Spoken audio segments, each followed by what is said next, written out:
The restaurant door closes, trapping the warm air inside. Chan finds himself on the cold street. He adjusts his gloves and glances at his car, waiting a few meters away. Just then, someone quickly passes by. It's a girl. Dark coat, dark hood. She walks so quickly that her sleeve brushes against it and leaves a trail behind her. Not a sound, but a scent. It cuts into the frosty air. At first, a sharp green, like a broken branch or wet grass after rain. Clean and cold, but immediately, before you can recover, a wave of warmth arrives. Deep, thick, slightly sweet, like old wood in a library. These two scents shouldn't go together, but they create a whole. Something unfamiliar and haunting. Chan freezes. His foot freezes in midair, halfway to the next step. He stops breathing for a second. Everything around him, the noise of the cars, the lights, the people, dissolves. Only this scent exists. It fills everything. He stands and listens. His mind, always preoccupied with business and calculations, goes blank. He simply absorbs this aroma. He tries to understand it, to dismantle it, but he can't. He only feels it, and this feeling is stronger than any thought. The scent begins to dissipate. A cold wind tears it to shreds. Zhang takes a short, greedy breath, trying to hold on to the last particles. They disappear. Only emptiness remains. And this emptiness causes a strange physical pain somewhere in his chest. The girl is almost at the corner.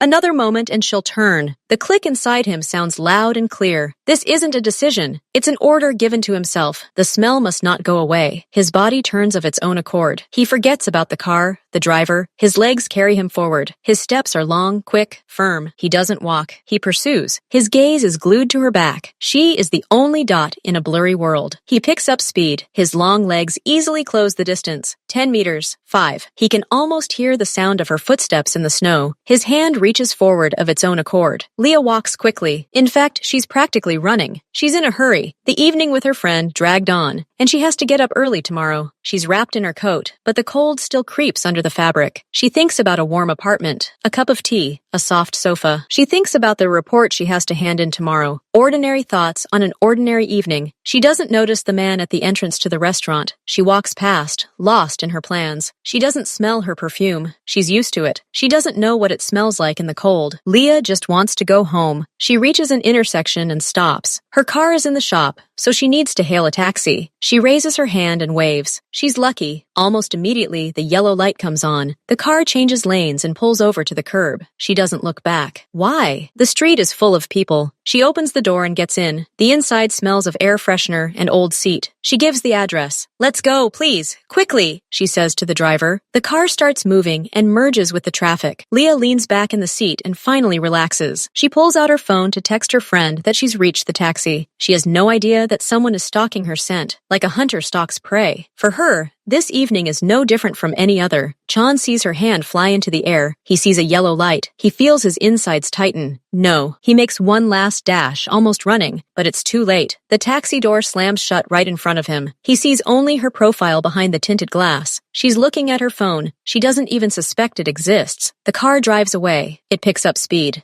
Chan stands at the edge of the sidewalk, helpless. He watches the red taillights fade into the stream of cars. He lets one taxi pass, then another. His yellow taxi is almost invisible. The emptiness inside him screams. It's louder than the horns, louder than the wind. He's missed her. He's missed that scent. He stands and stares at the spot where she disappeared. His fingers clench in his pockets. His breathing is uneven. He loses sight of her. The yellow dot dissolves into the night. He's left alone on the cold sidewalk with the memory of the scent that turned his world upside down in a matter of seconds. He doesn't yet know what he'll do next. He only feels loss, acute and inexplicable. Chan stands on the sidewalk. He looks where the yellow taxi just disappeared. It's empty inside, but this emptiness is quickly filled with one feeling: desire. He needs to catch up with this car. It's not even a thought. It's a fact. Simple and clear. He turns sharply. His legs quickly carry him back. He practically runs to his car. The driver sits behind the wheel, looking ahead. Chan grabs the handle of the back door, opens it sharply, and gets in. The door slams shut. The interior is quiet and warm. "Go ahead," says Chan. His voice is quiet but firm. The driver turns around. He sees the boss's face. It's stony. But something unfamiliar glimmers in his eyes. Usually, Chan's gaze is calm and calculating. Now it's tense and sharp. "Where are we going?" the driver asks cautiously. Chan looks out the windshield. There are a lot of cars on the road. There is no yellow taxi among them. "Just move forward," Chan says. "Quickly, look for the yellow taxi. It just left this intersection." The driver doesn't ask any more questions. He turns on the turn signal and pulls out onto the road. The car accelerates smoothly. Chan leans back in his seat. He's not wearing a seatbelt. His fingers drum on his knee. He looks out the window. He's looking for yellow. Only yellow. Nothing else matters right now. He needs to smell that scent again. He'll do anything for it. The car pulls out onto a wide street. There are a lot of cars here. Everyone is moving slowly. There is snow on the road. It has turned into slush. The tires crunch in the wet snow. Chan looks ahead. He scans all the lanes. Left, right, ahead. Nothing. Just ordinary cars of different colors. Disappointment rises in his throat. He could have lost her. Turn left at the next intersection, he tells the driver. His voice is still even, but there's a hint of tension in it. She could have turned there. The car changes into the left lane and turns. This street is narrower and darker. There are fewer cars here. Chan peers into the distance. His eyes squint. All he sees are red taillights. They drive 2 blocks, then another. No yellow taxi. Chan feels his stomach clench. This is a failure. He's missed his chance. He's almost ready to tell the driver to go home. Almost. But he stops himself. No, he can't just give up like that. Turn right, he says. We'll go a little further. The car turns right. This street leads to a bridge. The number of cars dwindles even more. And just when Chan is about to lose hope, he sees it. Far ahead, almost at the very entrance to the bridge, a flash of yellow appears. It's not just yellow. It's the color of a taxi. Chan sits up straighter in his seat. His body tenses. Over there! His voice is sharp. He extends his hand and points ahead. A yellow taxi. See it? The driver looks closely. I see. He nods. A yellow car is driving in the middle lane. It's not in a hurry. It's simply floating with the traffic. The distance to it is about 300 meters. Chan can't take his eyes off her. It's definitely that car. He can feel it. His heart starts beating faster. Not from excitement, but from focus. Now he has a goal. Now he knows what to do. Catch up, he tells the driver. Carefully, but catch up. Don't lose her. Chan's car accelerates smoothly. It overtakes one car, then another. The distance begins to close. 200 meters, 150. Chan stares at the yellow rectangle of the taxi. He can barely breathe. He imagines that smell again. Cool greenery and warm wood. He can almost smell it again. He has to drive closer. He has to be there when she gets out. The taxi begins to pull off the bridge. Chan doesn't take his eyes off it. Follow him, he says. His voice is now more confident. The chase has begun in earnest. Taxi driver Kim glances in the rearview mirror. He's been noticing the black car for a while now. It's a powerful, expensive car. It's rare to see cars like that following behind a taxi. At first, Kim doesn't pay any attention to it. The car simply continues on in the same direction. It happens. They pass the first turn. The black car follows. Kim changes lanes. The black car changes lanes too. Kim starts watching him more closely. He notices the car has tinted windows. It's impossible to see who's inside. He takes the second turn, then the third. Each time, the same black silhouette appears in the mirror. By the fourth turn, Kim has no doubts. This isn't a coincidence. The distance between them is always the same. The black car neither advances nor falls behind. It simply follows them, methodically and persistently. Kim frowns. He's been a driver for 15 years. He's seen it all. But this is the first time something like this has happened. A rich man in an expensive car is following an ordinary taxi. This doesn't fit any pattern. He has no important passengers in the car. Just a young woman rushing home. He takes another look in the mirror. The black car is there again. It follows his maneuver like a shadow. Kim decides not to remain silent. He doesn't want to scare the passenger, but he has to warn her. He leans closer to the mirror and speaks calmly but clearly. Young lady, I think we're being followed. See that black car behind us? It's been following us for 5 turns in a row. Silence descends on the car. The only sounds are the engine and the tires crunching on the snow. Leah freezes. She slowly turns her head and glances in the side mirror. She sees the car. It's big, dark, and very close. It looks alien and threatening. Tension hangs in the air. Thick and heavy. Leah feels her heart begin to beat faster. Are you sure? She asks, her voice quieter than usual. Maybe he's just heading in the same direction. Kim shakes his head, keeping his eyes on the road. I've already tried changing lanes and speed. He's mirroring every move. He's following us. I'm sure of it. Leah looks in the mirror again. Now she sees it for herself. The black car is their exact replica on the road. It mirrors their every step. The anxiety turns to cold, clear fear. Leah leans back in her seat, her thoughts racing. She tries to figure out what's going on. Who could be following her? She quickly runs through all the possibilities in her head. She has no enemies. She works as a graphic designer in a small studio. Her work involves no risks or secrets. She has never borrowed money. She has never quarreled with her neighbors. She has never been involved in any strange activities. Her life is quiet and measured. Every morning begins with coffee. Every evening ends with a book or a TV series. She has a few close friends, a mother in another city, and colleagues with whom she communicates well. None of them are capable of such a thing. She looks in the mirror again. The black car is still there.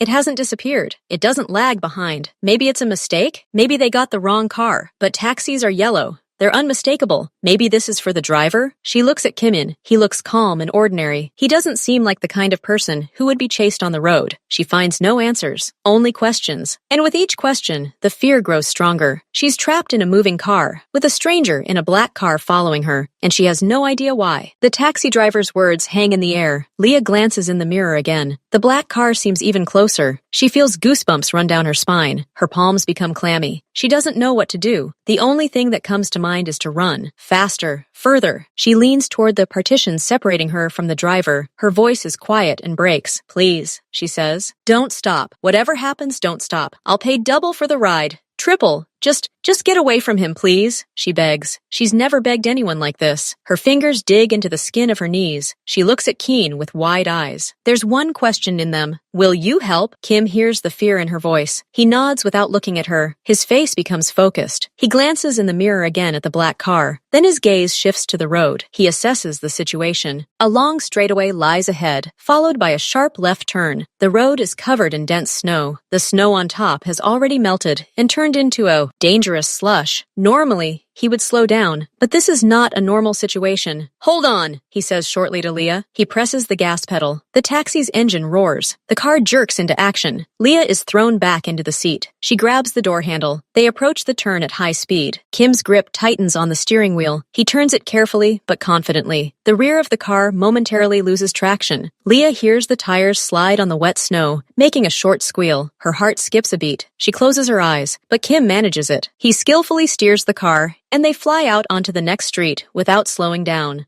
He checks the mirror again. His goal is to check if the black car has fallen behind. Chan sees the taxi accelerate sharply. He sees this dangerous maneuver on a slippery turn. His insides turn cold. He understands. They've noticed him. They're afraid. They're trying to escape. This is stupid. He didn't want to scare them. He doesn't know what he wanted. To be close. To smell that scent again. To explain something he doesn't even understand. But now he looks like a stalker, like a threat. His actions backfired. He pushed her even further away. Now she definitely won't stop willingly. He clenches his jaw. He watches the yellow taxi straighten out after the turn and accelerate again. They want to get away from him. They will try to do it again and again. He can't let this happen. If he stops now, he'll lose her forever. That scent, that image, it'll all disappear. And all that'll remain is the feeling that he's missed something so important. He can't allow this. Faster, he says to the driver, his voice steely. They're trying to get away. Keep up. His car, more powerful and stable, picks up speed easily. It closes the gap lost on the turn. Chan keeps his eyes on the taxi. His initial confusion fades. His face becomes a stony mask of determination. He scared her. It was a mistake. But now the only way to fix it is to catch up with her. Explain. Tell her the truth, no matter how strange it may be. He has to do it. He won't stop. Two cars race through the city at night. The yellow taxi abruptly changes lanes, trying to escape. The black car follows suit a second later. The tires crunch through the wet snow, scattering muddy slush onto the oncoming lane. Keen's taxi weaves through the streets. He turns into narrow alleys, barely wide enough for two cars to pass. He runs a red light at an empty intersection. But the black car is always right there. It doesn't fall behind. It's more powerful and faster. The distance between them widens on turns, then closes again on straights. Leah pressed herself into her seat. She looked out the side window. The lights from the street lamps and signs merged into long, glowing stripes. She didn't know where they were. She only saw the snow outside and the dark car following them like a shadow. Her heart was pounding somewhere in her throat. Chan realizes the taxi driver knows the city well. He's trying to cover his tracks, but Chan's car has more power. On a long, straight stretch of embankment, he gives the driver a command. Get level with them, he says. His driver nods silently. The black car accelerates smoothly but quickly. It changes lanes, and within seconds, is perfectly parallel to the yellow taxi. Chan peers through the window into the back seat of the taxi. He sees the tinted glass, but he knows she's there. He rolls down his window. Icy air rushes in. He makes a hand gesture that any driver understands. Roll down the window. Then he makes a stop sign, palm out. His face is serious, but there's no anger in it. He just wants them to hear him. Kim sees the gesture. He sees the man in the car next to him. He looks rich and dangerous. But there's no direct threat in his gestures. He's not trying to cut them off or force them off the road. He just wants to talk. Kim hesitates. He looks at Leah. She stares at the black car with wide eyes. She's terrified. What should I do? Kim asks. He wants us to stop. Don't stop, Leah whispers. Please! Kim looks at the man. He makes the roll down the window gesture again. The decision comes instantly. They can't keep speeding through the city like this forever. It's dangerous. He rolls down his window just a few centimeters. Enough to hear, but not enough to fit anything inside. Cold air and road noise rush into the taxi. Who are you? Kim shouts through the narrow gap. His voice is sharp and loud, trying to be heard over the noise of the engines. What do you want? Stop this immediately! Chan sees the window roll down. He sees the driver's frightened face. He doesn't see her, but he hears the question. He leans closer to his open window. The frosty wind hits his face. Your passenger! He shouts back, his words escaping in clouds of steam. The girl in the back seat! Kim glances quickly at Leah. She curls into a ball. What's wrong with her? Kim shouts back. She smells incredible, Kim hears in response. The man's voice sounds strange. There's desperation and obsession in it. Her perfume. I need to talk to her. Just talk. A brief, deafening silence falls over the taxi. The street noise seems to fade. Leah heard every word. She slowly shifts her gaze from the driver to the black car. Her mind refuses to comprehend. Kim blinks. He expected anything. Threats, extortion, revenge, but not this. What? He blurts out. The words hang in the frosty air between the two cars. Kim asks again, not believing his ears. What? Zhang screams again, his voice strained by the speed and wind. Her scent! I smelled it on the street. I need to talk to her. Just talk and get to know her. I won't hurt her. His explanation sounds absurd, ridiculous, but there's no lie in his tone. There's only a persistent, raw obsession. Leah hears every word. At first, they don't make sense. Pursuit, pursuit, screams, and all because of a scent? Her perfume? Shock paralyzes her. This isn't an attack. This isn't a robbery. This isn't revenge for some old grudge. This is something else, something completely irrational. A man chased her on a slippery winter road, risking his life because she liked her scent. This is madness. But there's a strange, twisted compliment in this madness. This has never happened to her before. The fear begins to recede, giving way to stunned bewilderment. Kim looks at Leah through the mirror. His face is one of utter confusion. He, too, is trying to process what he's heard. It's either the honest truth or a very painful lie. But the black car doesn't make any aggressive moves. It simply drives alongside, waiting for a response. He has a decision to make. He's the driver, and his passenger is in danger, real or imagined. He addresses her,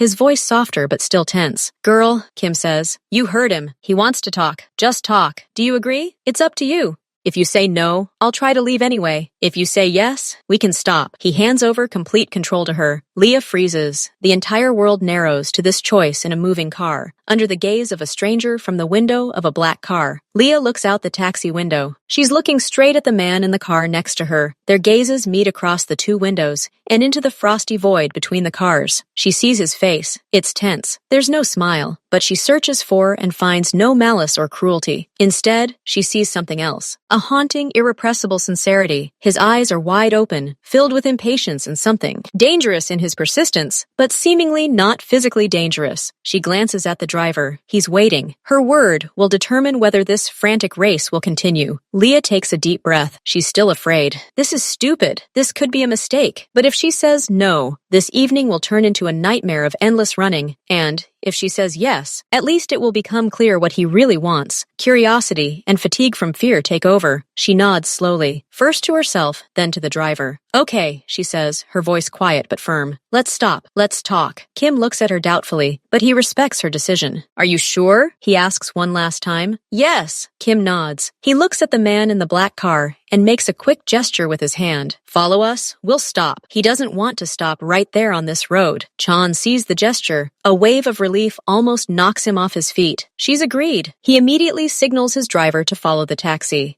Taxi driver Kim slows down. He's looking for a suitable spot. He turns off the main road onto a quiet side street. There are only a few parked cars and high snowdrifts along the sidewalks. He pulls smoothly up to the curb and stops. He turns off the engine. A black car stops right behind him. Keeping a few meters behind, silence falls. Sharp and deafening after the roar of engines and the noise of the race. Snow falls softly on the windshields. There's complete silence in the taxi. Leah looks at the black car's taillights in the mirror. She doesn't move. Her hands are still shaking. She's waiting to see what happens next. She just agreed to talk to the man who had just stalked her all over the city. The reality of what's happening hits her with renewed vigor. Chan sits in his car for a few seconds. He looks at the yellow taxi. Now that his goal has been achieved, he's overcome by a strange hesitation. What should he say? Where should he begin? He suddenly realizes the sheer madness of his behavior, but it's too late to back out. He opens the door and steps out onto the cold street. The snow crunches beneath his expensive boots. He takes the first step toward the taxi, toward the girl inside, toward the scent that brought him here.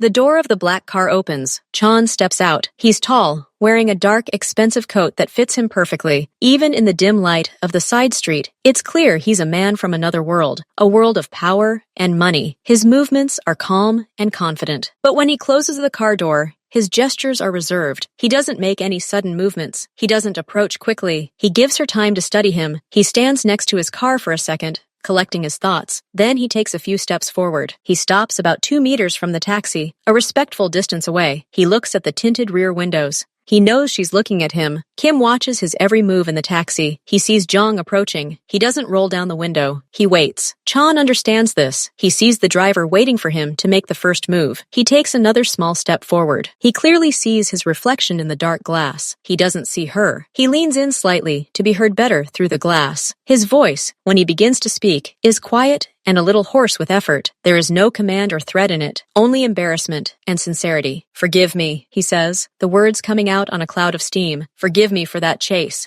It was thoughtless, dangerous." He pauses, collecting his thoughts. "Your perfume, outside. When you passed, it mingled with the frosty air." He searches for words that wouldn't sound so crazy, but finds only the truth. "Something clicked inside me. I couldn't just let you go. I had to find you. Just to, I don't even know, to smell that scent again. It sounds crazy." The taxi is quiet. Leah listens, holding her breath. She hears his voice. It sounds normal, tired and confused. Jong continues, looking at his reflection in the glass, as if talking to himself. "It was an impulse, beyond my control. Only on your desire. If you ask me to leave, I will leave. Right now. I will get in the car and leave. You will never see me again. I give you my word." He falls silent. His explanation is finished. He has said all he can. Now he simply waits. He stands on the cold street, under the falling snow, and waits for her decision. The man's words hang in the chill air. "You are safe." He pronounces it clearly, like a vow. He doesn't try to move closer. He simply stands and waits. His posture is erect, but not proud. He looks like a man accustomed to giving orders, but now he surrenders all power to her. Leah sits in the taxi and looks at him through the window. She analyzes his face, his words, his behavior. He's not lying. She's almost certain of it. There are things you can't fake, and the tone of his voice is one of them. There's relief in it that the chase is over, and a quiet, almost childish embarrassment at his own actions. Kim's driver turns to her. "So?" he asks quietly. "Decide. I can still just leave. He said he would." Leah looks at the man. He's motionless. Snowflakes slowly settle on the shoulders of his dark coat. He's not rushing her. He's giving her time. And there's something respectful about that, too. "If you don't want this, I'll leave." A simple offer, a promise that sounds completely sincere. The fear hasn't completely gone away. A voice of reason whispers that this could still be a trap, some kind of elaborate game. But another, quieter voice says that some things are too strange to be a game. That's not how it works. She looks at his face. She searches for even a drop of malice, triumph, or cunning. She finds only anticipation, and that same haunting sincerity that struck her back in the car. No one had ever done this to her. No one had chased her across town. No one had ever apologized so sheepishly and directly. No one had ever put themselves in such a stupid and vulnerable position because of her, because of the smell. It's insane. It's terrifying, but it's also captivating. There's a strange, twisted romance to it. Dangerous and absurd, but no less powerful. Curiosity begins to outweigh caution. It pushes her forward. She wants to look him in the eye from close range. She wants to ask, to understand. She wants to solve this strange mystery at the center of which she finds herself. She nods, more to herself than to anyone else. "I'll get out," she tells the driver. Kim frowns. "Are you sure?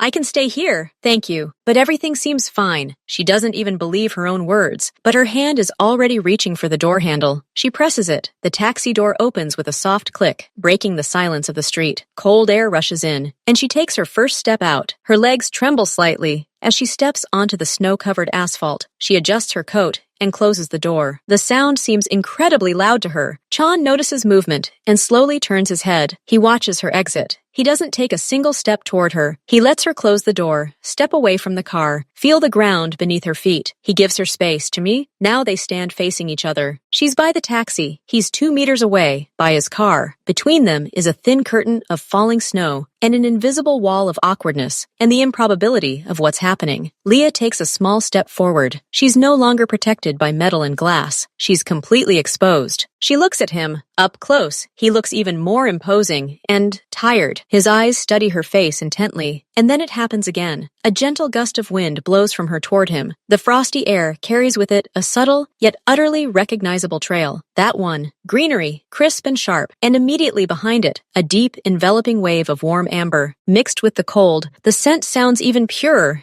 even more mysterious. Zhang freezes. His eyes close for a moment. An involuntary deep breath. His face changes. The tension in his shoulders eases, as if he'd been hit with something soft and heavy. It's here again, that same scent. He wasn't mistaken. He didn't imagine it. It's real, and it's here now, emanating from this girl who looks at him with a mixture of fear and curiosity. He opens his eyes. His gaze is now clear, almost transparent with relief. There, he exhales quietly. There it is. Leah sees his reaction. She sees his face transform at the scent. This isn't an act. This is a pure, genuine, physiological reaction. He's truly gone crazy over her perfume. This thought completely knocks the wind out of her fear. It's simply absurd. She stands and watches this powerful, dangerous man standing in the middle of the deserted street, almost trembling from the scent of her cheap perfume, bought on sale last month. The corners of her lips twitched involuntarily, but a smile wouldn't form. Too much adrenaline, too many surprises. They stand in silence for a few seconds. Snow falls between them. She waits for him to speak, now that he's found what he was looking for. He seems to be simply enjoying the moment, having finally achieved his insane goal. He's here again,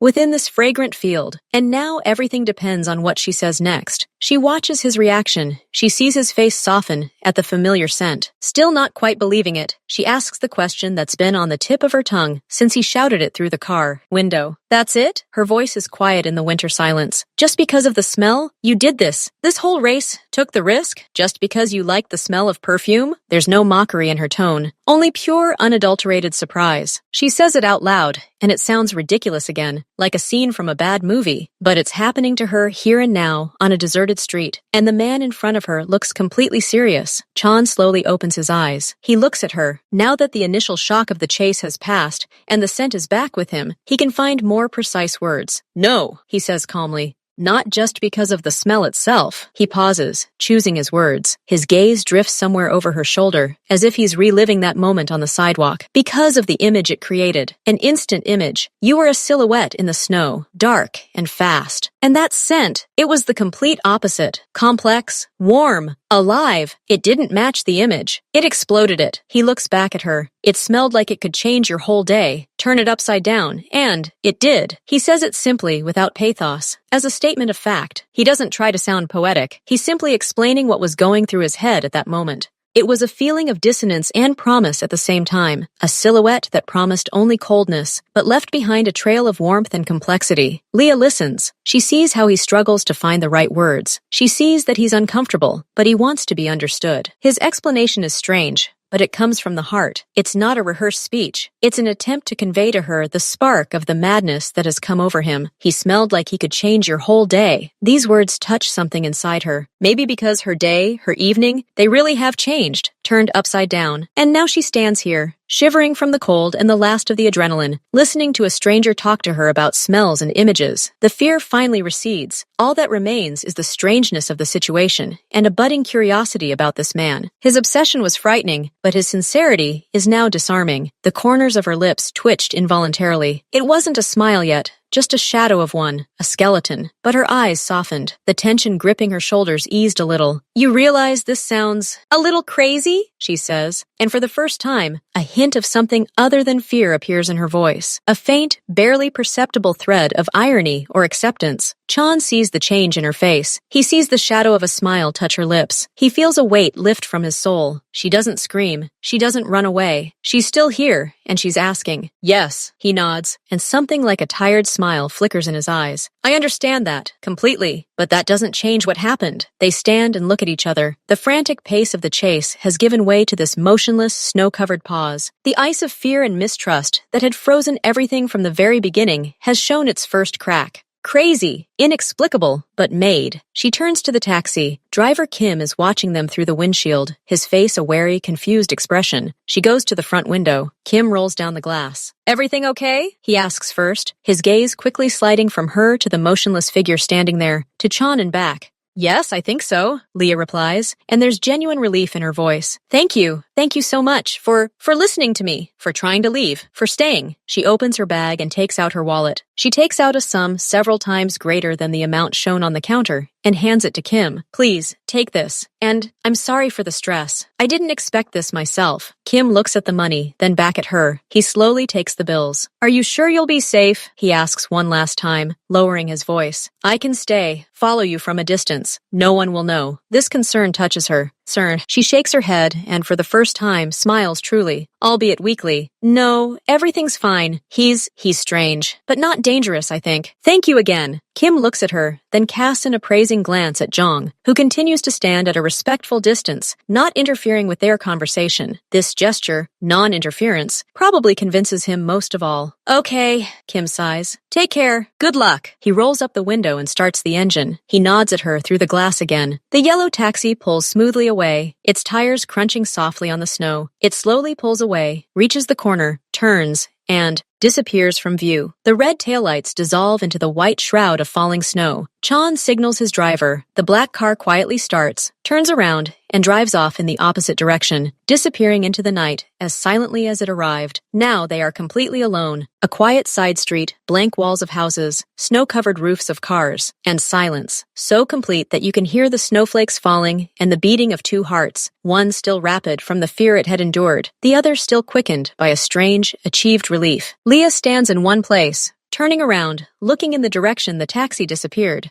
Her connection to the world of an ordinary, safe evening is severed. She remains here, in the snowy bubble, with this stranger. She turns to him. He is still standing there. The space between them, empty and white, now seems vast, and at the same time infinitely small. There's a city around them, but it doesn't exist. There's only this street, this snowfall, and two people brought together by the most absurd reason possible. Now that they were alone, there was no need to shout over the noise of the engines or speak through the car window. The silence begged to be filled, but what could they say after all this? Chan is the first to break the silence. He takes one small, cautious step forward, closing the distance just enough to avoid raising his voice. He doesn't extend his hand for a handshake. That would be too formal, almost sacrilegious after the wild chase. "My name is Jung," he says simply. His voice sounds deeper and softer in the silence than when he shouted from the car. There's something naked in this performance. He gives her his name, the simplest thing he has, after taking away her sense of safety. Leah looks at him. Chan. Brief. No title, no last name, just a first name. She nods, accepting it. "Leah?" she replies.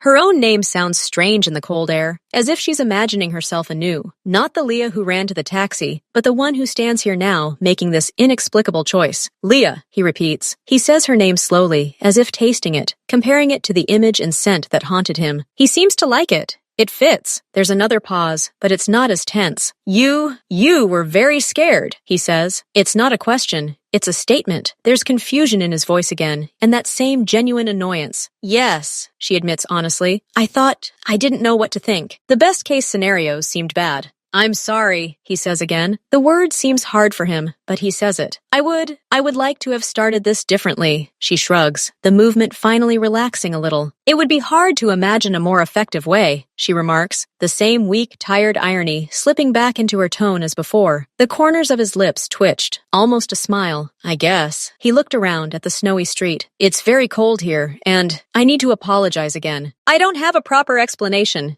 Just what I already said. That's enough for now, Leah says quietly. Because it's true. Explanations are lacking, but continuing to stand in the cold and demand them is pointless. Curiosity is still strong. What are we doing now, Chan? He meets her gaze. Now that the chase is over and names have been named, the most fundamental and uncomfortable question arises. What next? Their story, tangled like a ball of yarn the moment she passed by, now lies between them, and the first step toward unraveling it has just been taken. Slowly, very carefully, he begins to tug at the first thread. Their next meeting is scheduled for a quiet cafe on the outskirts of the city. Jun arrives first. He sits at a table by the window, looking out at the falling snow. His fingers drum on the tabletop. He's not nervous in the usual sense, but there's a strange tension inside. He still can't believe that the very girl he's been chasing all over Seoul is about to come here voluntarily. Leah appears precisely on time. She enters, shaking the snow from her shoulders, and looks around. He raises his hand, and she notices him. A small, still hesitant smile lights up her face. She approaches, takes off her coat, and sits down opposite him. The first few minutes pass in awkward small talk. How did you get here? Is it cold outside? Thank you for coming. The coffee arrives, giving them something to do with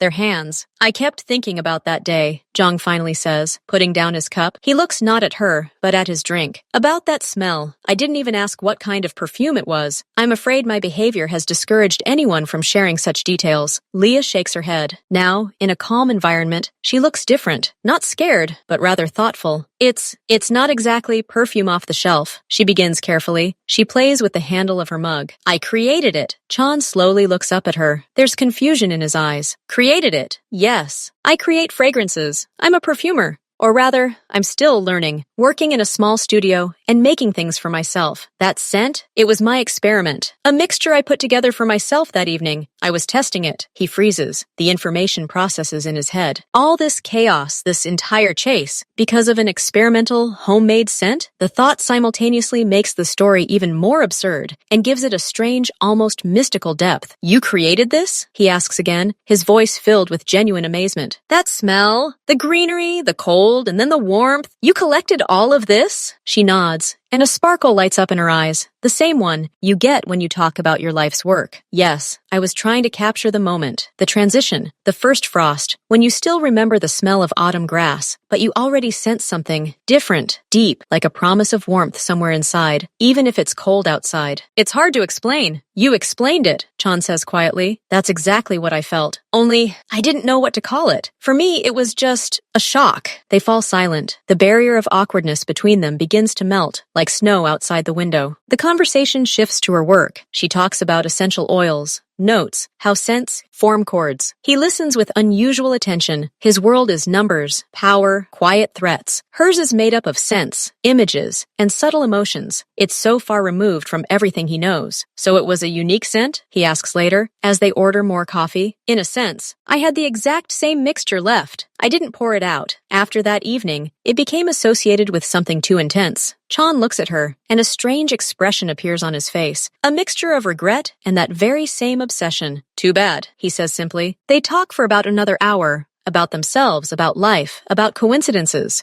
He's careful with details, but honest with his emotions. She's more open, but also doesn't spill everything at once. It's a dance between two people still trying to figure out what connects them. As the meeting draws to a close and they prepare to leave, Leah pauses. She rummages through her large bag and pulls out a small, carefully wrapped object. Here, she says, handing him the package. Her cheeks flush slightly. This, I didn't plan it, but after our conversation, I thought. Chan slowly takes the package. He unfolds the paper. Inside lies a small dark glass bottle, unlabeled. It's filled with an amber liquid. He looks at the bottle, then at her. The question freezes in his eyes. Is this for me? Yes. I created it last week. She looks away, slightly embarrassed. I couldn't get that evening out of my head. And our conversation today, I thought about what you said, about the image, about the dissonance. I tried to create something that could convey that. Not a copy of that scent, but an echo of it. But different, more conscious. This is for you. Jong freezes. He's holding more than just perfume. He's holding a piece of her world, her talent, her perception of him, that crazy, obsessive stranger on the street. He carefully unscrews the cap. He doesn't spray. He simply brings the bottle to his nose, and his world narrows down to a point again. The scent hits him. It's familiar, and yet completely new. There's that same cold, blade-like green, but it doesn't cut. It envelops. There's the warmth of amber, but it doesn't overwhelm. It sounds like a quiet, confident bass. And between them, a new note, something mineral, pure as ice, yet warm, like flint striking a spark. It's the scent of tension, about to be resolved. The scent of silence after a scream, peace after a storm. The scent of that very moment when he stands before her on the deserted street, and it's only just beginning.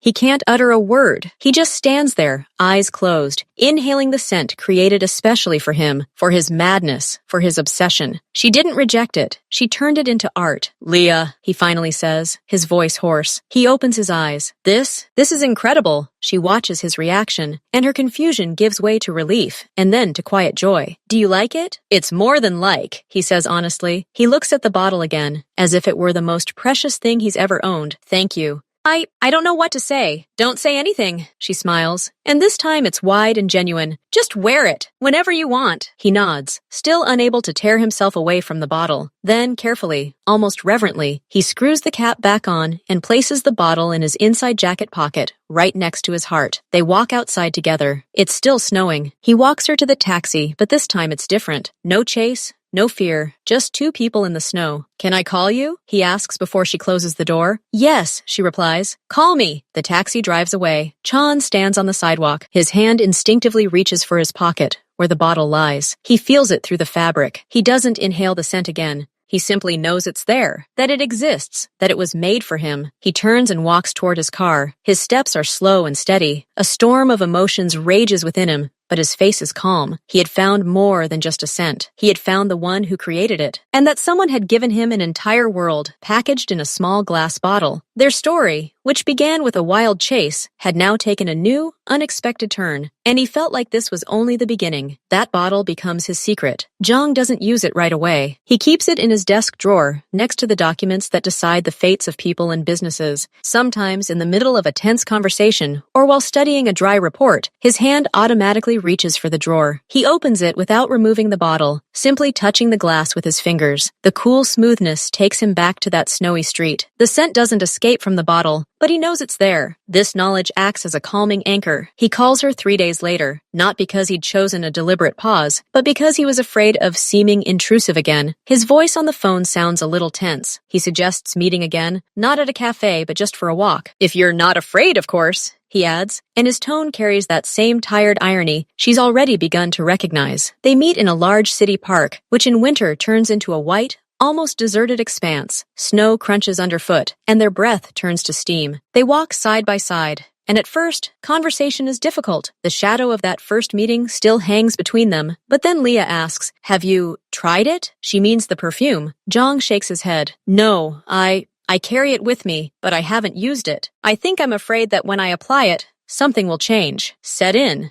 Or on the contrary, evaporate." She looks at him in surprise, then nods understandingly. "Are you afraid reality will disappoint? That it's just perfume and not magic?" He shrugs. "Perhaps. Or maybe I'm afraid the magic will work too well." They pass a frozen fountain. "Scent isn't a frozen spell," she says quietly. "It's alive. It interacts with your skin, with your body heat, with your mood. The one in the bottle and the one on you are two related, yet different scents. It will change with you. Don't be afraid." Her words sound like permission, like an invitation. The next morning, getting ready for an important, unpleasant meeting, Jiang stands in front of the mirror. His reflection is an impeccable suit, a composed face, a gaze that leaves no room for doubt. His hand rests on the bottle in his jacket pocket. He remembers her words. "He will change with you." He takes out the bottle. With one precise motion, he applies a drop to the base of his neck, to the inside of his wrist. At first, almost nothing, a slight chill of alcohol. Then, when he puts on his coat and steps outside, the frosty air, just like that first time, becomes a catalyst. The scent awakens. It follows him, an invisible companion, a cool, pure note, like a blade striking ice, cuts through the familiar aura of expensive soap and purity. It invigorates, clears the mind. Then, when he gets into the car, and the warmth of the cabin envelops him, his heart begins to open. That same warmth, that same amber. But now it smells not just of wood, but of wine aged in oak barrels, dark honey, the deep silence of a library late at night, and that same new mineral note. It now feels like a quiet, unshakable confidence, a strength that doesn't shout about itself. At the meeting, he notices strange things. His opponent, tough and unyielding, suddenly loses his aggression mid-negotiation and looks at him thoughtfully.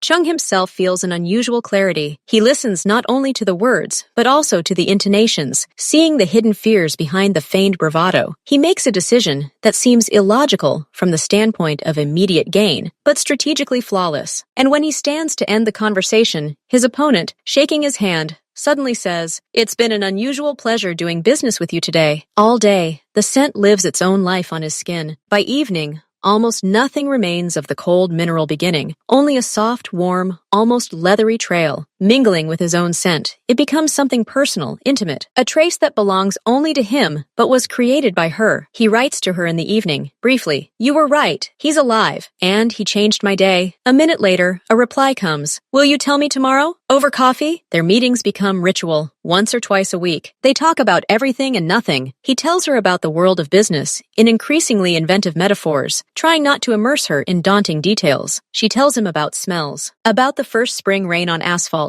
about the smell of old paper and printing ink, about the smell of cold metal and ozone after thunder. He listens, fascinated. Her world of feelings turns out to be more complex and subtle than any corporate balance sheet. One day, she brings him a small box with several blind test tubes. "A game," she says. "Guess what's in here?" He brings each tube to his nose and closes his eyes. The first is sweet, powdery, too soft. "No," he says, "it's not yours." The second is sharp, chemical. He winces. The third, there's depth to it, but something false, like an expensive fake. He describes the sensations, embarrassed by his incompetence. She laughs, and her laughter rings like glass. She explains that the first is mass market, sweet death, as she calls it. The second is a colleague's failed experiment. The third is an expensive niche perfume that tries to seem profound, but has no soul. "How did you figure that out?" she asks, looking at him with interest. "I compared it to what's in you," he answers honestly. "It's like hearing a false note after a pure sound." That evening, he walks her home. She lives in a small, cozy apartment in a neighborhood unlike his sterile neighborhoods. They stop at the entrance. The snow swirls again in the streetlight. "Thank you for playing," he says. "Thank you for playing," she smiles. He wants to say something, to ask if he can come up, but the words catch in his throat. Instead, he says, "That scent, my scent, it's ending." She looks at him, and understanding flickers in her eyes. Everything ends, especially good things. "Can I do it again?" His question sounds almost like a plea. He hates this weakness in his voice, but he can't control it. Leah looks at him for a long moment. Then she shakes her head. "No, Chan, you can't step into the same river twice. That one was created in a moment. From my fear, your madness, the first snow. It can't be repeated." He feels something tighten inside him. Loss. But she continues. "But you can create a new one. A different one. A scent for the next chapter." She turns and walks into the entryway, leaving him alone in the snowfall with this new, stunning thought. A scent for the next chapter. So there will be a next chapter. She's already thinking about it. She's already creating it in her head. He walks to his car, his steps light. He takes out the nearly empty bottle and, almost fading, touches it to his lips one last time. Not a farewell, gratitude. Then he looks at the light in the third-floor window that has just come on. He knows it's her window, and he knows that their story, which began with a mad pursuit of a fleeting scent, is now slowly, irreversibly, transforming into something else, something that smells not of frost and despair, but of quiet anticipation and warmth, born not on the street, but within. And he is ready to wait for this new chapter. For as long as it takes, Chan stands beneath her window longer than he should. The light on the third floor burns a perfect yellow square, a shadow flickering behind the curtain. He imagines her entering the apartment, taking off her coat, perhaps approaching the window. He doesn't move, letting the snow cover his shoulders, as if this slight discomfort is part of his atonement. Finally, he steps back into the darkness and drives away. He doesn't turn on the music in the car. The silence is filled with the echo of her words. Sent for the next chapter. He doesn't write to her the next day, or the next. It's a new form of patience, conscious and difficult. He trains himself to think that their meetings are not a given, but a gift, and that the next chapter is not being written by him alone. He works, holds meetings, gives orders, but part of his attention is always diverted to the side, to the world of sense and quiet revelations. 5 days later, a message from her arrives. Not words, but a photograph. It shows his nearly empty bottle, standing against the backdrop of a disassembled perfume organ, dozens of small bottles, pipettes, white sheets of paper with notes. The caption, "Work has begun." He stares at the photograph for a long moment, zooming in, taking in the details of her desk. He can see oil stains, a worn notebook, the edge of a pencil. It's more intimate than any selfie. It's a glimpse into her inner sanctum. His response is brief. "Take your time. Let it mature." He wants to add, "like us," but erases it. It's too early. Their next meeting occurs spontaneously. He spots her in the crowd on the street outside her studio. She's carrying a heavy box containing some glass flasks. His body reacts faster than his mind. He parks, gets out, and catches up with her within a few steps. "Allow me," he says, gently taking the box from her hands before she can react with surprise. "Chan, how did you get here?" "Driving past," he says, his lips curling slightly. It's a half-truth. He's been driving past these parts more often. "Where should I take it?" She points to the next building. They walk side by side. The box smells of cedar and something bitter. "New components?" he asks.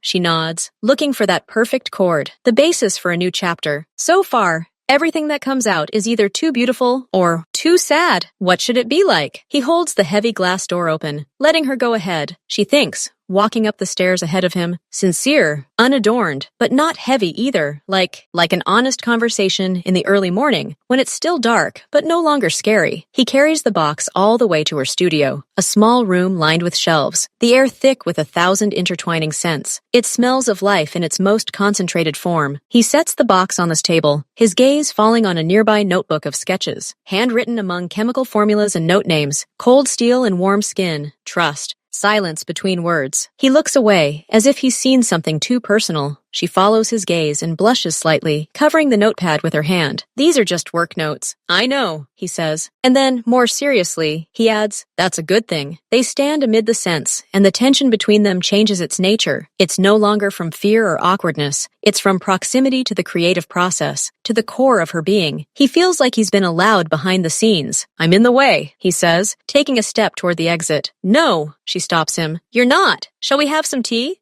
"For your heroic help with the box." The tea turns out to be herbal, scented with ginger and honey. They sit on two simple stools amid the chaos of creativity. She shows him the basics. This is how the oils are mixed. This is how you sniff, from a distance, then closer. This is how the aroma unfolds on a blotter, a strip of paper. He tastes it, frowning in concentration. He's not very good at it, unable to discern the subtle differences, but his diligence touches her. "You know," he says suddenly, putting down the bottle of patchouli, the scent of which he found too earthy and rough. "My world used to be very tactile-y. You could touch it, weigh it, evaluate it. A contract, a building, a person. Everything had a clear weight and value. Your world, it's illusory. You can't grasp it. But for some reason, it seems more real to me now." She looks at him, wrapped in a large sweater, holding a cup. "Maybe because it can't be faked? A scent is either real or it isn't. You can't sign it and put it in a safe. It's either there or it isn't." He nods. It resonates with something deep within him. His world is full of fakes, masks, simulacra. Here, in this room, only the truth resonates, no matter how bitter, sweet, or strange it may be. When he leaves, she doesn't walk him to the door. She remains seated among her bottles, lost in thought. He, however, once outside, breathes in the cold air, which feels empty and insipid after the thick atmosphere of the studio. His own skin, his scarf, retain traces of her world for several hours. Traces of sandalwood, something floral, a fleeting, bitter hint of black pepper. A week passes, no messages. He learns to wait, without staring at the phone. He even applies the last drops of his old scent, not as a plea, but as gratitude, as a farewell to that chapter. And then, late in the evening, when he's already getting ready for bed, she calls. Not a message, but a call. Her voice on the phone sounds worried and tired. "Chan, can you come?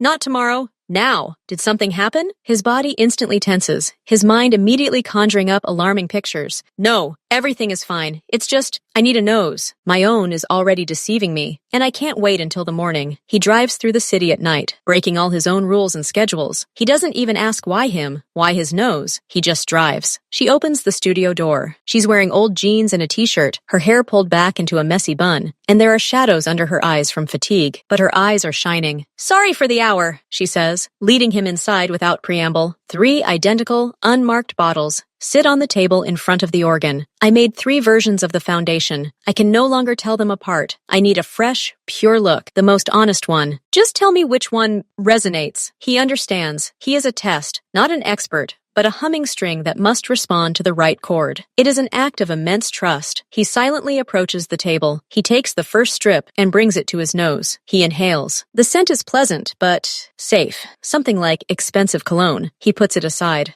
The second, there's a sharpness here, a challenge, but it seems ostentatious. Deliberate. He shakes his head. The third blotter, he brings it to his face and freezes. At first, almost nothing, just purity, like mountain air. Then, a second later, a barely perceptible shimmer of something metallic, cold, not unpleasant, just clear as a blade. And from this clarity, slowly, deliberately, warmth begins to rise. Not sweet, not lulling, hard, like a stone warmed by the sun. There is silence and immense space in it. There is no attempt to please in this scent. There is only fact, harsh and beautiful in its truth, like her. And strangely, like what he himself wants to be, he opens his eyes. He doesn't know how much time has passed. This one. His voice is hoarse. He hands her the third strip, without a doubt. She takes the strip, brings it to her nose, inhales for a long time. Then she looks at him, and there are tears of fatigue and something else in her eyes. Are you sure? Yes. She puts the strip down, sits down on the stool, and covers her face with her hands. Her shoulders shake slightly. He panics. Did he do something wrong? Leah? I'm so tired, she says through her fingers. I've been looking for it for 2 weeks. I've tried hundreds of combinations. And you just pointed it out in 3 minutes. He approaches cautiously, placing his hand on her shoulder. It's their first conscious touch outside the extreme circumstances of a chase or helping with a box. I didn't find it. I just recognized it, he says quietly. She lifts her face to him, tired, blurred, defenseless. And the most beautiful thing he's seen. Recognized? Yes. How one recognizes the truth. One doesn't find it. One simply sees it. They look at each other in the dim light of a desk lamp, at the center of a universe made of sense. The new chapter has not yet been written, but its first, most important word has just been spoken. And that word was trust.